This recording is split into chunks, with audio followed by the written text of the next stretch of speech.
It's Sunday night. It's 9 o'clock. Welcome to our later version of All Lacrosse Live. I'm Gary Groob in Toronto. With me, as always, I have Shawn Slaght over in Moose Jaw. Shawn, how you doing? I'm doing pretty good, thanks, Gary. Oh, good. Better than me. I'm over in Connecticut. I got Muffler Mike. Mike, how you doing? I'm doing good. Another one better than me. Wonderful. It's been a wonderful day. Just, it's so relaxing to watch NLL lacrosse on a Sunday evening. It's just, I just can't put it into words. Go Rock. Well, we did beat them in, penalty minutes. We did. And it kind of got everything else kind of messed up along the way, but yeah. Hey, look at that, eh? Eduardo's with us. Hey, Eduardo. Hey, Eduardo. St. Augustine, glad to have you aboard. Dominic, glad to have you aboard also. Yes, we know. Yes, we know. 7 versus 8 final. Mm-hmm. Yes, we know. Yeah, we're well on our way towards that. But before we do all that, just to remind everybody that our show is streamed live across Facebook, Twitter, YouTube, Twitch, also at times on Instagram, but also the next day on Spotify if you'd like to listen to it on your drives and listen to our fun and festivity. Remember to hit the subscribe, follow, and like buttons. Always share. Please enjoy all of our affiliates across the Streampunk Entertainment Network. If you've missed a show, no problem. You grab all the shows on YouTube, which you can find at Streampunk Cinema, Streampunk Combat, Streampunk Sports, or, of course, all across all the time, in which you will find retro games, interviews, our library of shows, press conferences, fights, and so much more. So please give it a look and please give it a share. Remember, you can stay up to date with all sports by visiting streampunkentertainment.com with great articles from our huge staff of contributors. Also, a reminder, the show is brought to you by 60. 60 is Canada's newest and most exciting uniform and teamwear brand, delivering top quality uniforms and teamwear that reflects the spirit and identity of each team. Their commitment to innovation and excellence sets them apart, ensuring every customer experiences the perfect blend of style and functionality. Unleash your greatness with 60. Remember to add Lax Talk 10 to every one of your orders for a 10% discount. How do you do that? First off, go to the QR code, which is in the center of your screen. Secondly, you can go and check them out on Instagram at sweet_60. You can email them at info.sweet60@gmail.com, or you can go right to their website at www.sweet60.ca/60. And Jim and the boys will take care of you for all of your needs. All right, a few things to take care of. Number one, coming up quickly, is Lacrosse Day for our champions out in Peterborough, up at the Memorial Center, May 30th, in support of Olympics Peterborough and Special Olympics local high school programs, etc. Right from the morning at 9 a.m., members of local Lacrosse Peterborough. 4:30 is the Legends of Lacrosse game. You won't want to miss that. And, of course, in sticks across the street, Legends of Lacrosse and stories from there. And just to look at some of the people who are going to be speaking, you would have Bobby Allen, Tom Berry, Tim Berry, Jamie Batley, Carm Collins, Johnny Davis, Paul Evans, John Grant Sr., Pete Dalladay, Jim Wasson, and a number of other guys as well. So you don't want to miss this. There are some gold stories there of yesteryear and taking a look at what's wrong or what's great about today. And, open for conversation, open for great stories. So come on over. Stick's got great food, cheap beer. Gotta love all of that. Win, win, win, win. That's all I see there. Win, win, win, win. All right. Another thing to take a look at is the Green Gales are having an alumni party. The alumni game, which is May 23rd. 4 p.m. is the alumni game. 5 p.m. alumni game versus children. 6 p.m. refreshments by Town Brewery, great local brewery in Whitby in Brooklyn. And the 7 p.m. Akwesasne Thunder versus the Green Gales for Junior B action. Now, don't quote me on this, but I'm thinking that I'm probably singing the anthem for that one as well. So if you're in the neighborhood, come on by. It will be a great time. If you are alumni, please RRSP to galesalumni@gmail.com because there will be a commemorative gift for you. There's going to be lots of Gales souvenir merchandise on sale for the regular public. So if you are a Gale and want to bring some of your old stuff to display, get in touch with them as well. All right? Great. Lacrosse Canada has a Paralacrosse launch day over at Variety Village, which is on the Danforth in Scarborough, in Toronto area, June 5th, from 2 to 7 p.m. Everyone is welcome. Everyone is welcome to register. If you're not registering, go on by, check it out anyways. Give them some support. What a great idea. Also, Ontario Series Lacrosse is now on a new Instagram. Up to date, clean, and precise. Everything is up and running there. As well as the website is completely up to date and running all trades, all scores, all recaps, all everything. Gosh, they have a hell of a media guy there. My arm doing that, you know.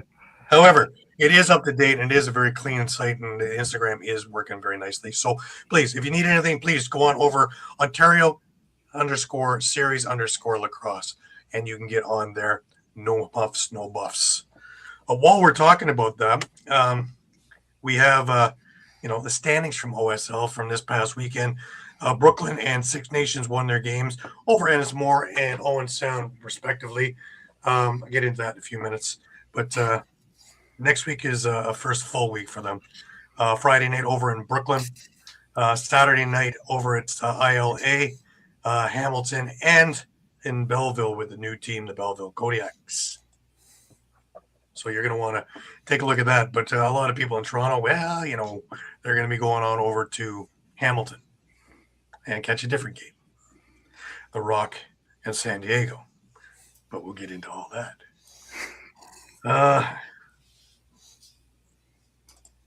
Yes, the guys did great last week. You got rid of the 1 weak link, which is me. So well done. I'm like the game in Vancouver. So true. So true. Well, while we're on the subject of Ontario Series, yesterday was the first game of Summer Ball. Summer Ball is back, guys. Summer Ball is back. And, shall we say it was kind of an interesting game because, very simply put, Brooklyn, with 10 guys out of their lineup, regulars, were still able to beat Ennismore 15-4. The big thing there was over the offseason, a couple of moves were made. Shane Hallowell is now part of Brooklyn, and in exchange for Eddie Renault, who is on the Hamilton team now. But Hallowell had three goals in this game. Parker Pfeiffer had 3. It was a pretty good showing for the guys who were on the floor there. Now, Deacon Knott has moved up into Peterborough for major series. So Ethan Harwood and Ryan Skowski are both the goalies there. Ethan Harwood played a fantastic game yesterday up in Lakefield in front of a very good crowd. I got to give them credit. They've built that arena pretty good for an Ennismore game. So kudos to everybody there, to all the volunteers, to everybody who is part of that organization. Really a top-notch thing. I really had a good time there.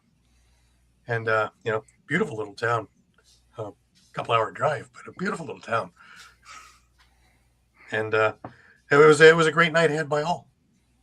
But over the same time, over the ILA, a little closer of a game was Six Nations and Owen Sound. And Thunder Hill, he looks like he's going to have another great summer. Had 7 points in the game, 2 goals, 5 assists, as the Six Nations Rivermen beat the Owen Sound North Stars 10-8 in OSL action. And another barn burner of a game. The big thing there was Six Nations got out to a quick jump. I believe it was a 4-0 lead, and never looked back from that point. So we have some great stuff going on. There's been a lot of moves. If you want to go and check out Ontario Series Lacrosse website at OntarioSeriesLacrosse.com, everything is up there. All the moves, all the recaps, everything is taken care of up to the minute. There's my arm breaking again. Now, that brings us on over to NLL, guys. And, interesting weekend, should we say. Toronto beats San Diego 14-12 on Friday in a game that nobody seemed to want to win and nobody seemed to want to walk away from. It looked like Toronto had it under their belt in the first quarter of 4-1 and seemingly had everything under control. They were getting Origlieri to bite on every one of their moves, and they were getting inside. And it was working to their favor. Second quarter, all of a sudden they stopped doing what was working in the first quarter and let San Diego back in the game. And before you knew it, it was 6-6 at the half. Now, before halftime, something major happened. Origlieri took 2 separate shots off the helmet.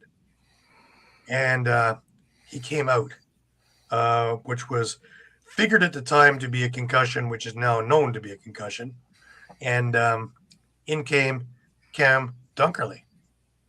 And might I say, not even talking about today's game, which is a whole other animal, he played fantastic, coming in cold for a guy who's never played a playoff game. And he completely changed the look in the net, which tripped up the rock.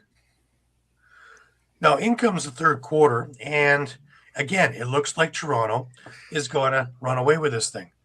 3 goals, Matthews, Craig, and Sam English, and all of a sudden, Toronto's up 9-6, looking to run away again. Here comes San Diego. Zach Currier, Ben McIntosh, and Trey Leclerc score, and it's 9-9 going into the fourth. Hiltzy, when Hiltz on the power play quickly into the fourth, makes it 10-9 Toronto. But almost immediately, Connor Robinson scores, and it's 10-10. Ben McIntosh then scores for San Diego, and their first lead of the night is 5 minutes into the fourth quarter, and it's 11-10 San Diego. Toronto ties it up on a Challen Rogers bullet a couple of minutes later. And then 2 quick goals inside 2 minutes left. And it looks like Toronto's walking away with this 13-11. Well, nobody told Ben McIntosh this, as he dove from behind the net with 47 seconds left to make it 13-12. Sam English off a long lead pass from Nick Rose, in which he ran underneath it like a juggernaut. Man, he was a gazelle down the floor. Scored an empty netter, made it 14-12. Really important because 5 seconds or 3 seconds later, Ben McIntosh did the same thing and scored from behind the net. However, the goal was reviewed, and it seemed he got his fist down before the ball went in the net, and it was disallowed. Final score is 14-12 Toronto. Toronto is up 1-0 in the series. Big things there is for Toronto. Sam English had a hat trick. Challen Rogers had a hat trick. Mark Matthews had a hat trick. Owen Hiltz had 2 goals. Chris Boucher had 2 goals. Spread around nicely, both outside and inside. One of Matthews' goals, man, it was just incredible. It was a howitzer from the outside, caught the top inside short side corner. But, man, it was just in front of where I was, and I didn't want to stop that. And goalie Dunkerley, he moved after contact of the net. For San Diego, Westberg had a great game. No goals, but 7 assists in the game, doing what he normally does, is facilitate everything. Trey Leclerc had 3 goals and 4 assists in the game. Dylan Watson, we'll talk more about his game today in a minute. But for a guy who was looking to maybe not have a job mid-season, 2 goals, 2 assists in that game. Ben McIntosh had 3 goals on the night. And all in all, San Diego had a really good showing considering they didn't have a starting goaltender. In fact, 2 abysmal power plays with San Diego going 1 for 3 and Toronto 1 for 4. The big thing was a 5-minute power play for San Diego that Toronto scored a shorthanded goal with. And in fact, that's probably the brightest spot of today of Toronto thing, of having 2 shorthanded goals. Going, I think, 0 for 7 today. Abysmal power plays. Now, here's the other surprise. Baptiste against Rowlett. well, even more surprised today when we get to it. But in that game, Baptiste won the face-off battle 16-14, which in my eyes was pretty incredible. But San Diego outshot Toronto 56-46 in the game. Nick Rose, though not great, was good. And Dunker Lee coming in off the bench made 18 saves in the loss, and he looked good off the bench. I got to give him credit. He let in 8, but he looked good for the work that he was getting. And that was that. And Toronto was heading over to San Diego to try and close this thing off today. Well, should we go right to that game, guys, or do we want to? Yeah. Yeah? Yeah, let's just keep going. Yeah. Oh, sure. I'm having so much fun with it, so I might as well keep going, right? Get the misery out now. Yeah. A minute and 17 seconds into this game, and Toronto had a 1-0 lead because Challen Rogers went across the top of the crease and scored. 2 things happened from that point on. Toronto didn't go across the top of the crease again, and Toronto didn't score again for the next 37 minutes. You see where I'm going. Now, I'm sure everybody has already been watching this game and probably all Toronto'd out by this thing, but I got to admit, for a game plan to not go inside is the dumbest thing I've ever seen. When you score all your goals from inside for the last game and this game. In fact, the 1 goal they had disallowed was because Rogers went inside and stepped in the crease. Barely. Even when you're going inside, you're drawing those holding penalties too, right? Like, Hey, Brian. Hey, Brian. Brian. Semi. Semi. But yeah, exactly. And you're putting the defense on their heels. You're making them work extra hard. You're making them tired. If you're giving them what they want, outside shooting, they don't have to move. And Dunkerley's getting the looks he wants. And they can do the slides and everything else correctly, and nobody's tripping over one another, and nobody's looking like they're out of position. And you made them look like the Buffalo Bandits of the last 3 years. They're not. But anyways, once again, we're talking about Dylan Watson, who had 4 goals in this game. 2 goals in the first, both beauties. But it's funny, I've said it many times, and I've told you guys off air as well. I hate day games. Didn't like playing them, don't like watching them, don't like watching my team do it because it screws up game day routines, especially older players. And if you looked at the Philadelphia game that the Rock played earlier in the year, they look like they're in cement. And if you look at this game, they look like they're in cement. Older players like Matthews, older players like Rose looked completely discombobulated. Didn't look like they had any sort of clue at times where they were moving. Matthews, to his credit, near the end of the game, looked like he was getting more into the Mark Matthews way of things. But for 3 quarters, the entire offense looked completely out of sync. And I guess if you're going to have a bad game, everybody have one together. And it doesn't matter if you lose by 1 or by 11. It's a loss. And then, lick your wounds Tuesday at practice and, know what you don't want to do. And then come back storming next week. But that being said, 2-1 after 1 is still an attainable game. However, Connor Robinson scores on the power play. Trey Leclerc scores with a minute and a half left in the half, and it's 4-1 for San Diego at the half. Still a very attainable game, but Toronto's starting to take stupid penalties and do dumb things, and, well, it just kind of goes there. But Toronto also can't score on the power play. They went over 7 in this game. San Diego gave them 4 separate opportunities. Well, 3 separate opportunities. But they couldn't do anything with them. And, in fact, San Diego was getting better opportunities shorthanded than they were even strength, which is scary. Coming out of the break, and you're thinking, okay, maybe now they'll make some adjustments. Maybe now they got to get a bit of a rest, kind of got their sea legs out of them and are able to get some dry land shoes on or something like that, and away they go. And they did it to the tune of San Diego scoring 3 goals right out of the hop in the third quarter. So now 4-1 has become 7-1.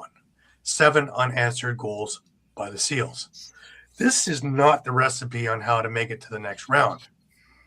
Call me crazy, but yeah. If you don't score any, I don't think you're winning many games.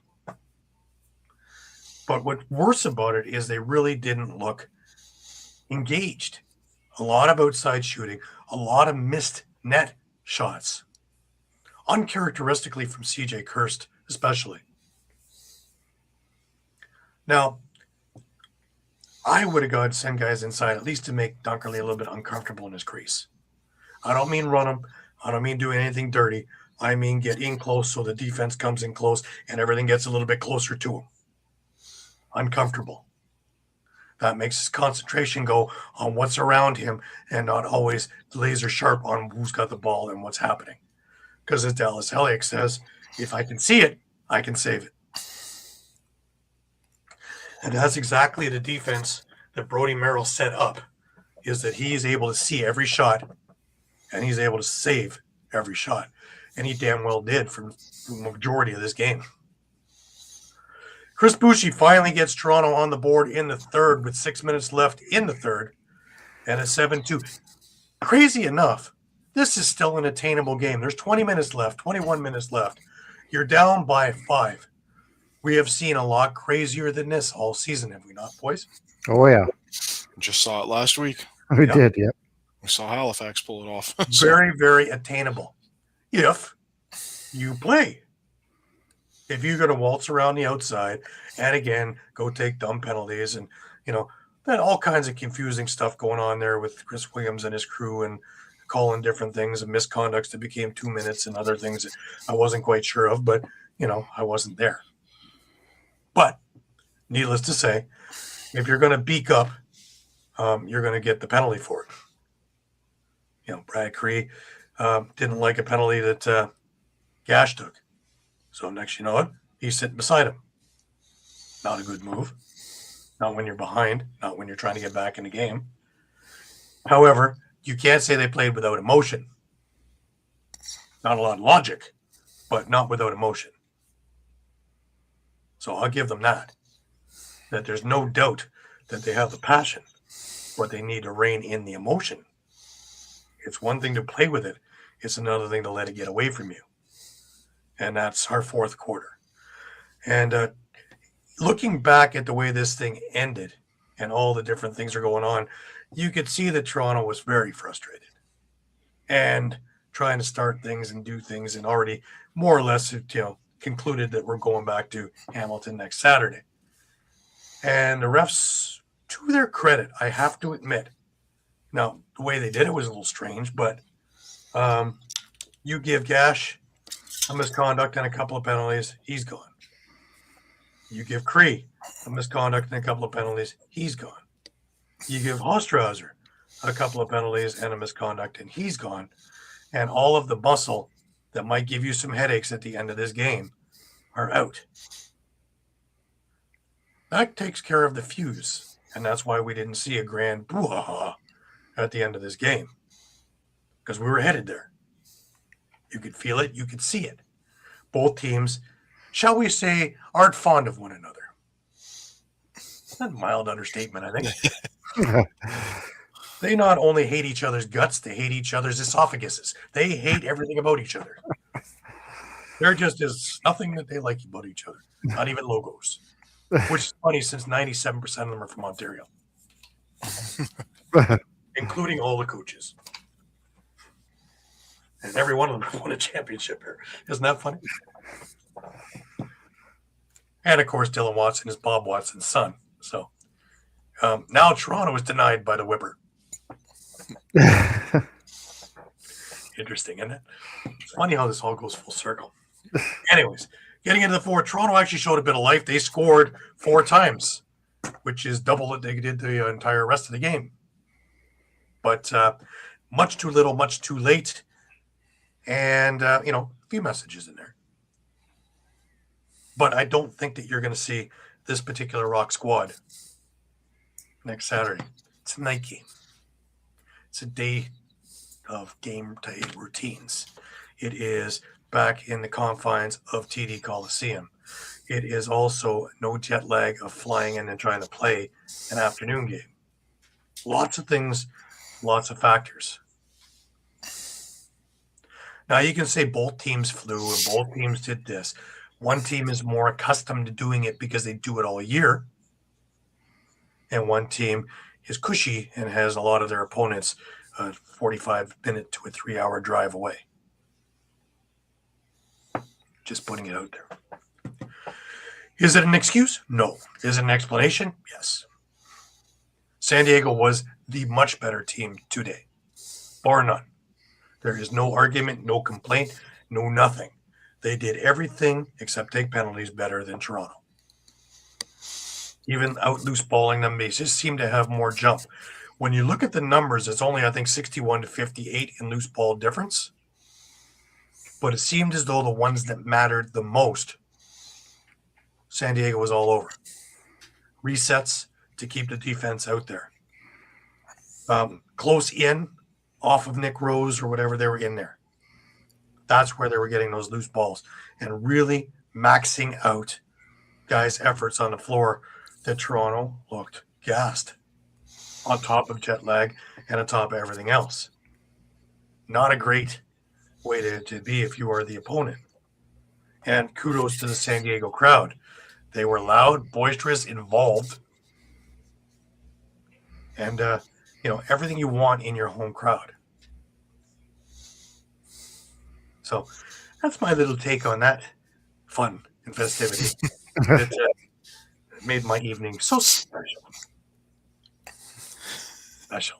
That's the word we're going to use. Special. Any thoughts, guys? Shawn, how about you? I want to go back to Cam Dunkerley for a second because, yes, losing Chris Regularity is going to be a big factor in this series, but you have to remember that he hasn't started or played a playoff game, but he does have starting experience, and he's not just going to be a slouch and he's not going to be your typical backup that you're going to see just come in cold. And we saw him stop 36 of 42 shots this afternoon. And he looks spectacular, and I don't think there's that big of a step down compared to regularity with Dunkerley. I agree. He looked sharp, and he gave Toronto an entirely different look.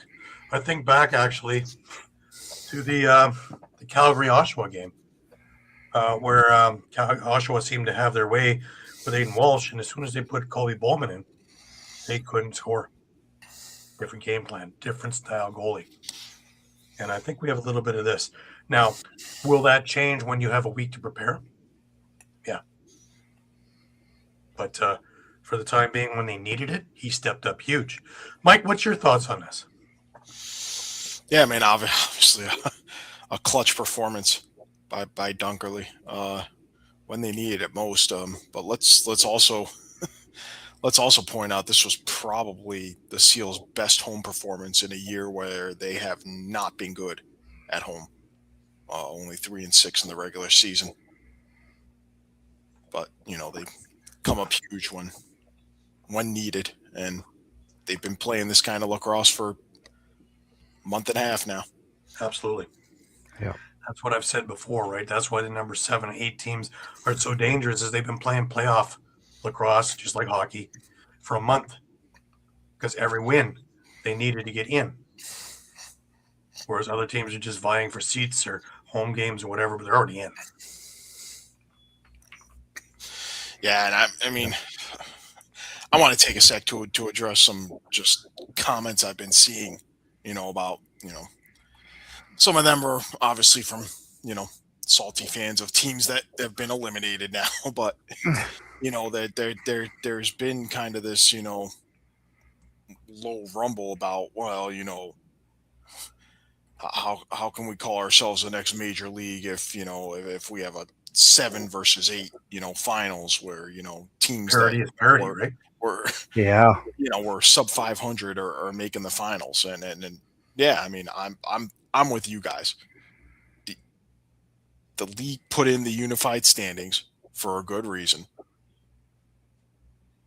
That change is shown to be the right decision every year. Yep. When playoff time hits, we're saying, okay, these are the best 8 teams, and the best 8 teams made it.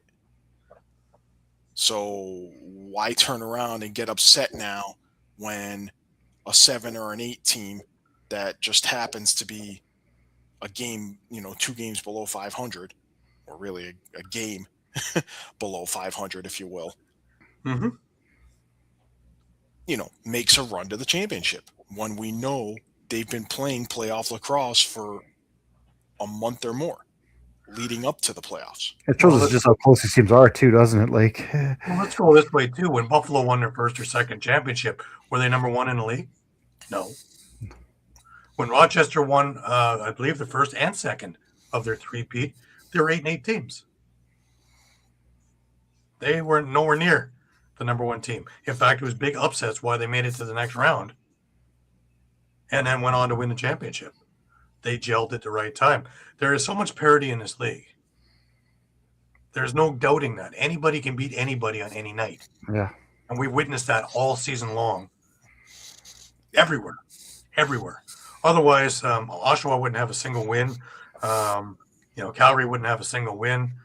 Vancouver would have gone 18-0. Toronto would have gone 12-6 or whatever. A few other teams would have gone 18-0, and that would be it, right? And we wouldn't have to play any games. We could just look at the lineups and go, yep, they're winning. That's not how it goes, guys. Chemistry, you never can measure the heart of a team. When guys are going to go to war, like this isn't game 7 of the season in the middle of January. This is the playoffs. This is for the championship. Everything rides on it. Guys, get up for this. Think about this. These same guys who are playing for the Mann Cup in the summer for no money and are killing each other. Usually a lot harder hitting than NLL because there's a lot less rules. For pride and glory and a ring and lifting that cup. Now, somebody brought this up, and I don't mean to pick sides of U.S. or Canada, is that Americans play for paychecks, Canadians play for the cup, because that's the way we were grown up to do. When we take a look at the summer, Americans' PLL is on the weekend.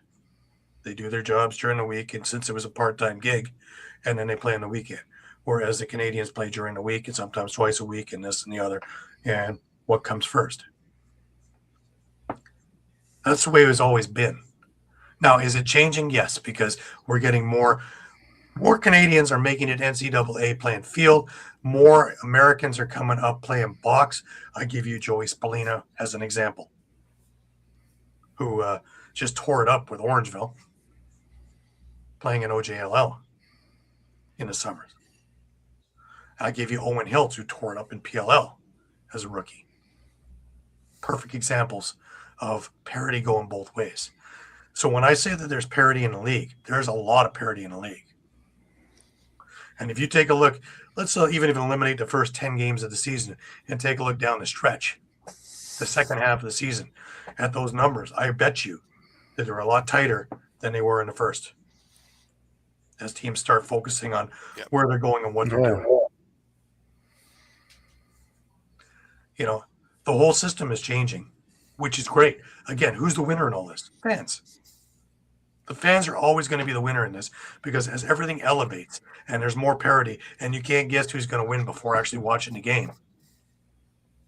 Look at the excitement in San Diego. That's amazing. Love that. Take a look at even in Georgia the other night. Lots of people, lots of excitement. Wait till next week in Halifax when they sell out a 10,000-seat stadium. And they'll blow the roof off that place. To me, that's what it's about. And I'll bet you the numbers on TSN and ESPN are up because it's a must-watch. Now, granted, we have a couple of dogs in there in games, but, the majority of them have been holy jumping. Did you see that? I was going to say that's the exact point I was going to make, Gary, is I think, guys that are saying, well, you're not, think you're in the next major league, but you have a number 8 in. Yeah, we think we're in the next major league because we have an 8 in, because any single night the number 8 could take out the number 1 because these teams are so dang close. Agreed. And I've seen it before where the number 8 Edmonton Oilers were almost about to beat the Carolina Hurricane in the Stanley Cup Finals a number of years ago in Game 7 of the Finals. Wait, that's the number 8 team. They shouldn't be there, should it? Parody. Was it one of the most exciting playoffs I'd watched in years? Yes.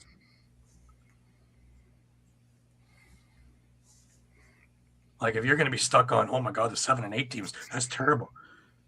Who cares? Once you get into playoffs, especially in a one and done, anything can happen. How many times in the NFL are you looking and go, what the heck just happened?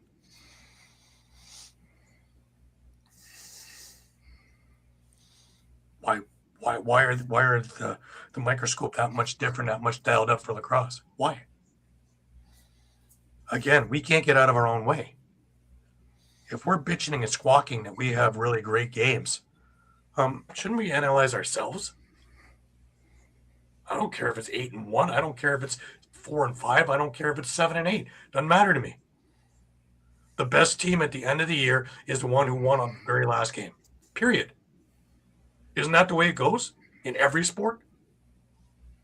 Only one team wins their last game of the year in any sport. And we call them champions. Simple. Really, you don't need to go to MIT for this, do we? Does it matter if they were, 15th and 16th most of the year? No. Does it matter if they're 7, 8 in the playoffs? No. If anything, they came from a place we didn't expect, and they came to make it to the playoffs. But like we said, they've been playing playoff ball for a month. So should we be, flabbergasted there's an upset? I don't think so. I would be, kind of shaking my head if there wasn't one. So, anyways, we had another game on the weekend. And it didn't quite go the way we all expected either. Well, one of us did. Caden 3-0.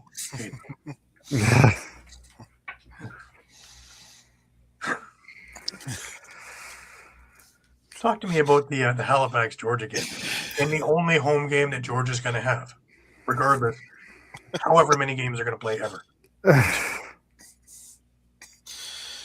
Yeah, Halifax, series of runs, strong second half.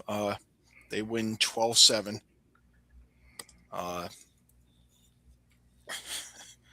The hero for Halifax, again, same as with the Vancouver game, Jason Knox, 4 goals, had a hat trick in the first half, 2 assists.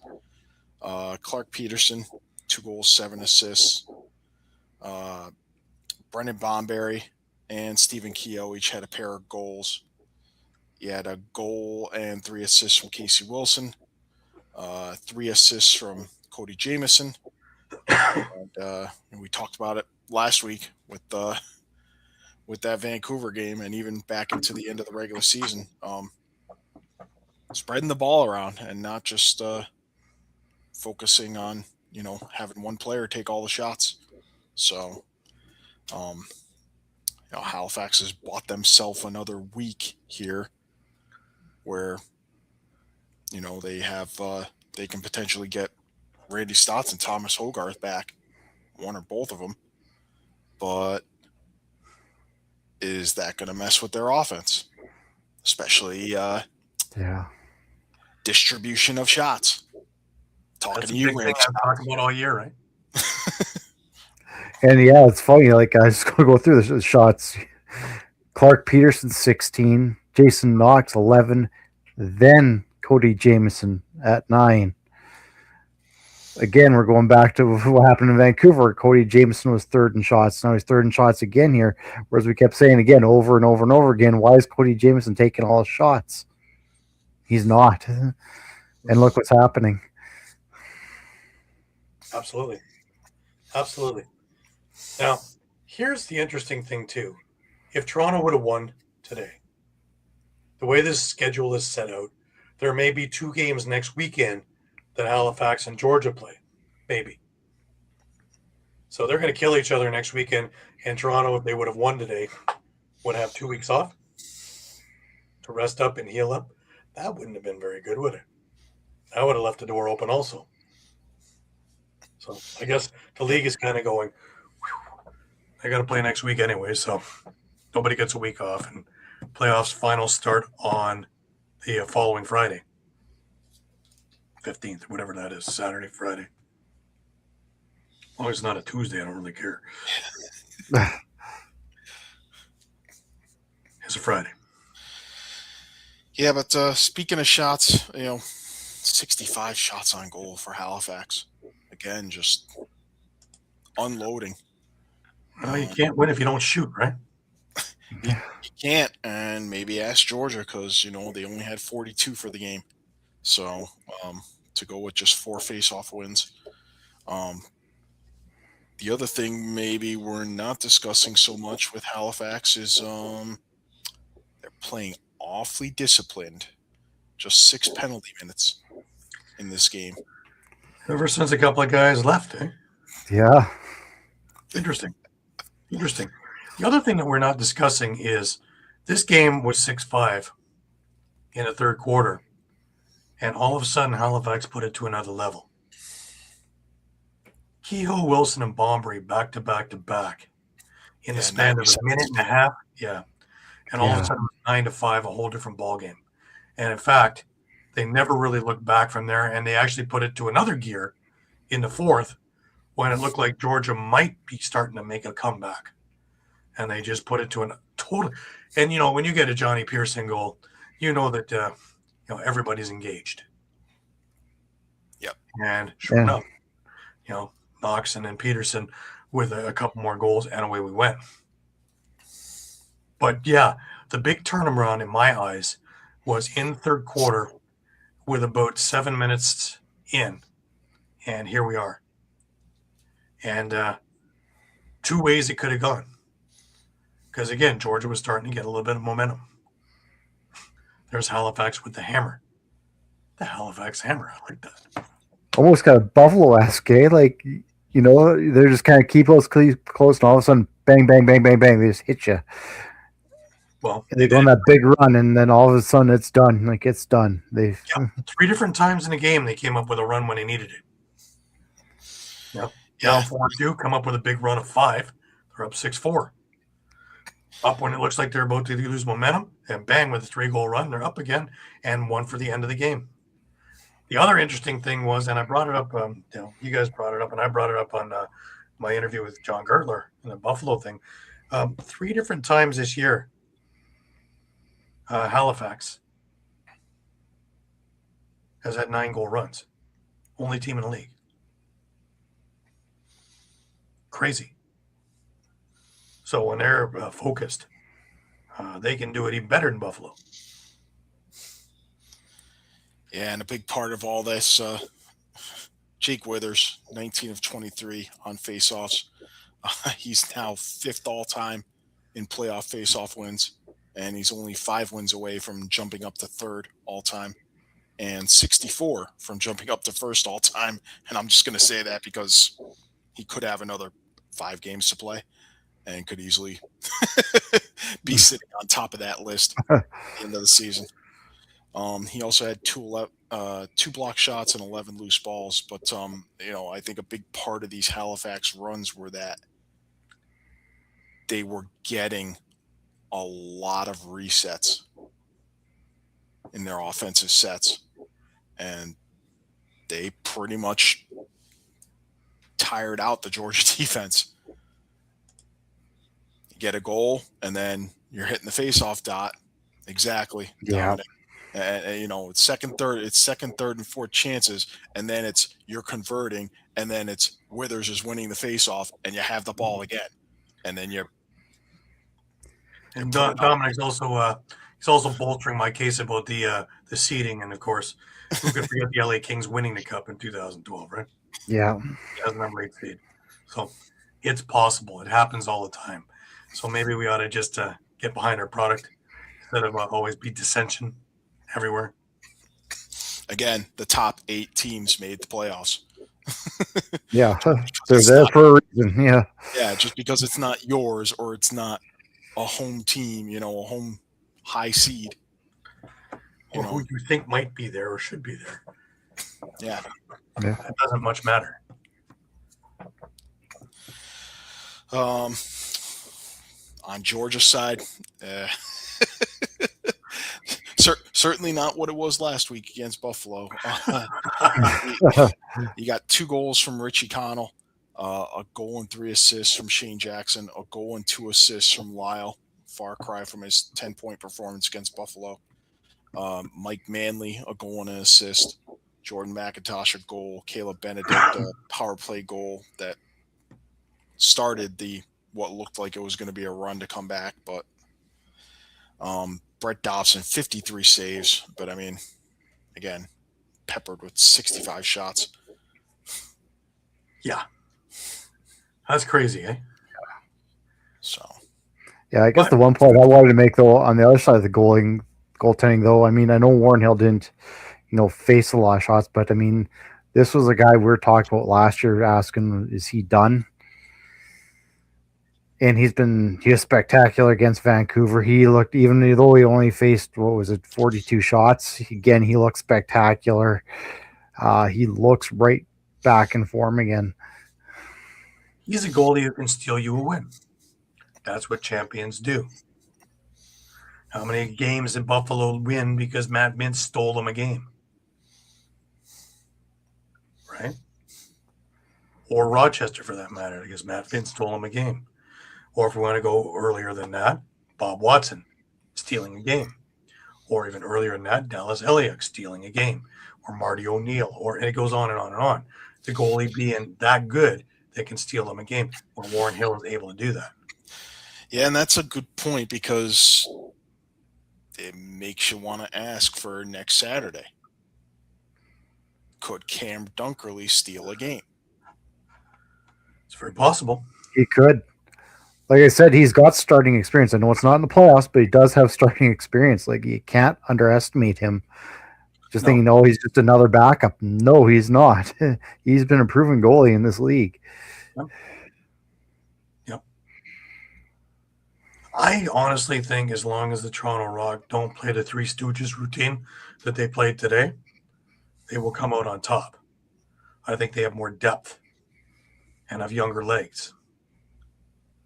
And right now, injuries are hitting both teams. So I think that's where the factor comes in. And they don't have the home crowd behind them either, which helps. It shouldn't, but it does. Just as Buffalo.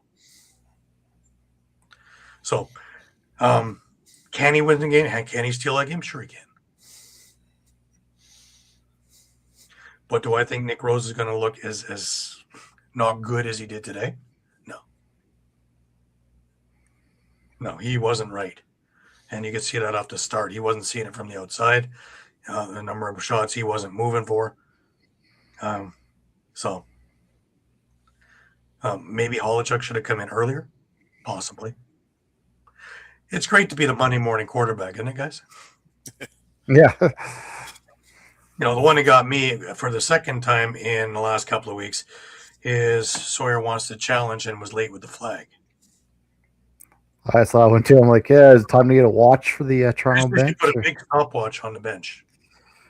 Big numbers, 30, 29, 28, 27. But, it is what it is. It seemed to snowball today. Everything that went wrong or could go wrong went wrong. And everything that kind of started going wrong created into something. And momentum will kill you in this game. And that little snowball rolled on over him. It looked like a Pink Panther cartoon. There it went. So, like I say, if everybody going to have a bad game together, at least they had it at the same time. Let's shake that one off like an Etch-a-Sketch. We start over, and let's see what happens next week. I guarantee you're going to get a better team than you saw today. Can San Diego do that, though? Can San Diego recreate what they did today? Because everything worked for what they were doing, other than their power play. They should start doing football thing, right? Decline the penalty. I find it funny too. It's really, the depth scoring that's really been the factor in both series. Because, you look at, Halifax, it's been Jason Knox. Well, he's really not one of your top guys. Then you look at San Diego and you're looking at Dylan Watson, a guy who is struggling to even stay in the lineup. Yeah. Exactly. Yeah. Exactly. Where Toronto really didn't get much from anybody today, so it's hard to pin it on anybody there. But they spread it around to everybody on Friday. Everybody who's supposed to scored. Other than CJ Kirst, who seems to have been snake bit lately. And I think he's gripping the stick a little bit heavier because he's missing the net, which is uncharacteristic of him. But he is hitting some mean picks, though, I'll tell you that. And so is Owen Hiltz. He's scared of nothing. However, they need to get inside. If they're going to do it from the outside, they might as well just mail it in and stay home. Because they're not going to score. But anyways. So next week we have, of course, both series are still on. And, well, interestingly enough, there is no Friday game. Georgia and Halifax is a 6 o'clock Eastern game. And, of course, Toronto and hosting San Diego, 7 o'clock. And then, of course, you have one of these ridiculous 6 o'clock in the evening games, again, over in Halifax on a Sunday evening, if necessary. And if it isn't necessary, both teams end on the same minute. And then we'll face each other the following Friday, whether it be in Georgia. Nope. Won't be in Georgia. Nope. We'll be in a place to be determined. Or it'll be in Halifax, or it'll be in Toronto, or it'll be in San Diego. Kind of throws a wrench into it, that one Western thing, all these Eastern teams. Watch. We'll be flying back and forth, and we'll have 11 o'clock at night games. I always said the league is going to rue this when, it's going to be San Diego, Vancouver in the finals. And every game is at 11 p.m. Yeah. And lose the entire East Coast. Yeah, and San Diego will have home field advantage if it's San Diego Halifax. So, isn't that funny? Yeah. The 7 team is going to have home field. I love it. Yeah, people complain about the seating's getting through. Yeah. We'll see what happens. But no game is a guarantee next week. None of them. No. Now, just to get off topic here, we also have PLL starting up next week, guys. Yes. More summer ball. And then a couple of weeks from now, we have the bread and cheese game, and MSL is starting up. I saw Lynn Withers, commissioner of MSL, yesterday at the Lakefield game. I saw everybody there. I saw the OSL commissioner, Sandra, and so it was great to see everybody. Old home week. You're in a little arena in Lakefield, Ontario. Just a little hop, skip, and a 2-hour drive away. Beautiful drive. Seemed to be alone on my way home, but beautiful drive. But yeah, I really did enjoy the arena. That's definitely one thing I really love about summer ball too, is seeing a lot of the people I normally wouldn't see at some of these other games because they're not going to make the trek in. If you're north of Peterborough, you're not making the trek into a Rock game in Hamilton. Or an Oshawa game, for that matter. Maybe. Because it's 3 weather systems you have to change over to get in. Whole other animal there. But really, really quaint town. So I enjoyed that. So, and now with Belleville into the OSL, going to look forward to making a trek out there. Collingwood to go the other way in Owen Sound. So a lot of miles, and a lot of me time. Hopefully, as I go through some of our shows, putting it on the stereo there, we've done everything right. So I don't know what.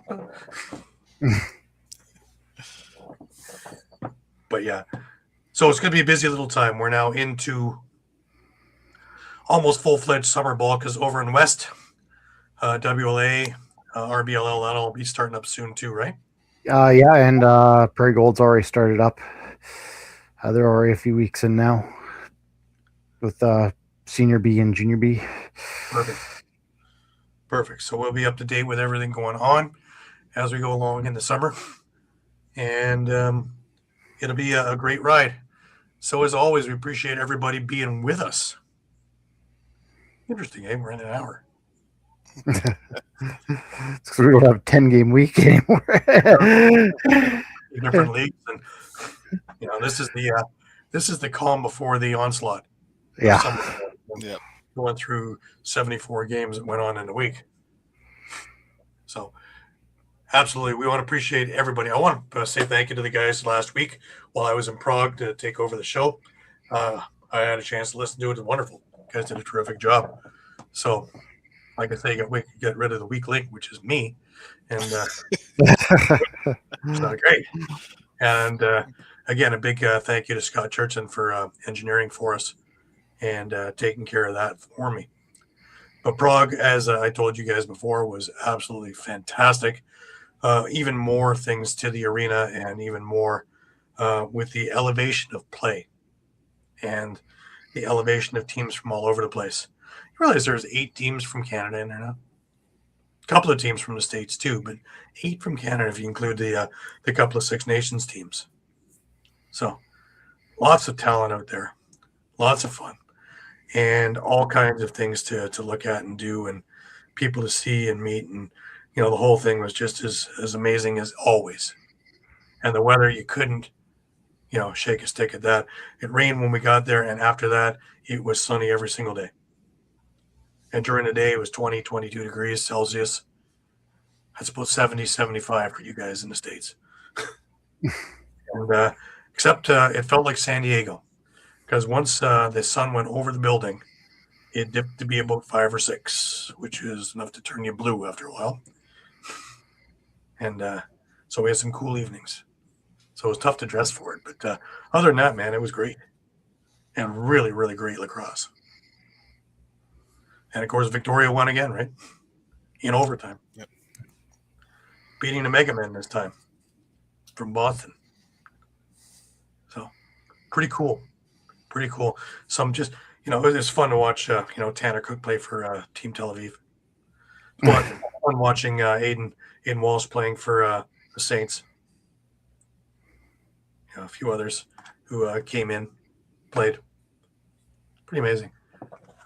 Just a lot of fun in a different setting. So looking forward, already planning on next year. We're going to head back, so be prepared. We're doing it all over again. Anyways, just a reminder, we're on Facebook, we're on Twitter, we're on X, we're on Instagram, we are on Thread, we are on YouTube, as well as being on www.streampunkentertainment.com. Please check back with us 3, 4, 5 times a day as the news is always changing, and especially right now with injury reports and other things going on, summer ball, all kinds of trades going on left, right, and center for OSL, and MSL will be getting moving on that too, getting everything aligned for every single team, as well as OGLL is going to be in full swing soon as well. So please keep your eyes on our Facebook page as our flagship and everything else that's going on. And it is our privilege as well as our pleasure to get you the news as quickly as we can, as accurately as we can, to the point. All right, that'll bring us to final words. Shawn, final words to you. No, just looking forward to see who's going to make the finals. As you guys said, anybody can win it at this point. And, just looking forward to summer ball. Like I mentioned, Prairie Gold's up and going now. And actually, we have a Moose Jaw team in the Senior B League now. So I'm really hoping to get out to some of their games. Could be my first real look at Standing Buffalo because we know what kind of team they usually have each year with Jeff Shatler and the teams he can put together. So really looking forward to everything in the coming weeks. Don't forget the President's Cup is yours too. It's in Edmonton this year. Yep. So, I was asked if I was headed out there, so we'll see. Maybe I'll just tag along with the OSL team that goes. Kind of like this. Mike, last words to you. Yeah, I mean, it's, I still think this is anyone's cup to win or lose with the 4 teams remaining. So, obviously Georgia has the quite the uphill battle, having to win 2 games on the road when one of them should have been at home. But we'll see. Yeah. Absolutely. Now, coming up on the Thursday shows for the next little bit, we got some great guests coming up there as well. I just had Paul Stewart on the show last week, who was an assistant coach with the New York Titans as well as Philadelphia Wings, was a scout with the Minnesota Swarm way back, as well as Brampton head coach for a number of years, and Brooklyn with Wayne Cauley on the bench there, coaches of the year for MSL. And it was a great interview with him. Coming up this week, I have Jason Crosby. I have Don Zimmerman and Bob, Bullet Bob, the week after that, as well as Miles General the week after that. And hold on to your hats, guys. Last week of the month, I have Todd LeBranch coming on the show. So, newly retired. Referee Todd LeBranch. So, that's going to be fun. That's going to be exciting. I can't wait to talk with him about everything in his career leading up to where we are now. So, I think that'd be a great interview. There's about 20 or 25 other guys that I have to just slot in. So basically the next 6 months are covered. So not bad. Awesome. Not bad. So nice. We're in good shape that way as well. I just want to take a minute again to thank my team for such great work while I was away and doing the show, but also taking care of day to day and taking care of articles and taking care of everything else that are, just the normal things that if you look on the sites, someone's got to be doing it. So I really appreciate all the things that are done that we do day in and day out. And I wasn't there to be a hand or detriment, depending how you look at it. And I really want to thank the guys again for everything that they have done and are doing, because I got the best team around, bar none. So thank you very much. Thank you all for being with us again for another week of fun and festivity. And to watch my blood pressure go up and down like a roller coaster. Amazing. People think it's a 10. It's not. It's just after a rock game, the blood goes just high in my face. But anyway, that's why we have alcohol. Raquel is they're in a rescue camp, sitting on ice right now. Anyways, until we meet again next week at our regular time, 8 p.m. Sunday evening. Yeah, the rock game won't be there. Okay. Georgia Halifax game 3. Yeah. Could mess with that. I could mess with that too, but as far as I can see, we'll be at 8 o'clock next Sunday evening. Be with it. If anything changes, we will have it posted all over the place, so you will know and you won't miss a minute of the action. But until we meet up again next week, remember, keep your sticks high, keep your spirits higher. And until we meet again next week, have a great week, everybody. Take care.